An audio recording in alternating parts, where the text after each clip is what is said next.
ഓട്ടത്തിനിടയിൽ പണിമുടക്കിയ lorry M C റോഡിൽ 6 മണിക്കൂറോളം ഗതാഗതം നിയന്ത്രിച്ചു. എം സി റോഡിൽ കോഴ ജംഗ്ഷനിലാണ് രാവിലെ 11:30 ഓട്ടത്തിനിടയിൽ ലോറി പണിമുടക്കിയത്. ആലുവയിൽ നിന്ന് പത്തനംതിട്ടയിലേക്ക് മണലുമായി പോവുകയായിരുന്ന ലോറിയാണ് ഓട്ടത്തിനിടയിൽ പ്രവർത്തനം നിർത്തി യാത്രക്കാർക്കും വാഹനങ്ങൾക്കും ബുദ്ധിമുട്ട് സൃഷ്ടിച്ചത്. വൈകുന്നേരം 5:00 ലോറി നീക്കുവാൻ ബന്ധപ്പെട്ട സാങ്കേതിക വിദഗ്ധർക്ക് കഴിഞ്ഞത്. പവർ സ്റ്റിയറിംഗുള്ള ലോറി അനിയന്ത്രിതമായി ലോക്ക് വീണതാണ് ഓട്ടം നിന്നുപോകുന്നതിന് കാരണമായതെന്നാണ് വിദഗ്ധരുടെ നിലപാട്.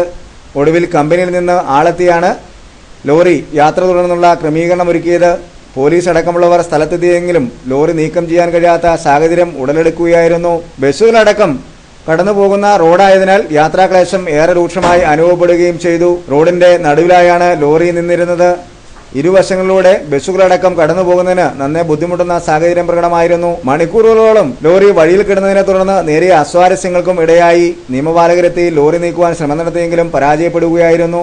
എന്നാൽ അധികൃതരുടെ ഭാഗത്തു നിന്ന് മതിയായ ക്രമീകരണങ്ങൾ ഒരുക്കിയില്ലെന്ന ആക്ഷേപവുമായി തദ്ദേശവാസികൾ ചിലർ രംഗത്ത് എത്തുകയും ചെയ്തിരുന്നു. നാട്ടുകാരുടെ നേതൃത്വത്തിലാണ് പലപ്പോഴും ഗതാഗതം നിയന്ത്രിച്ചത്.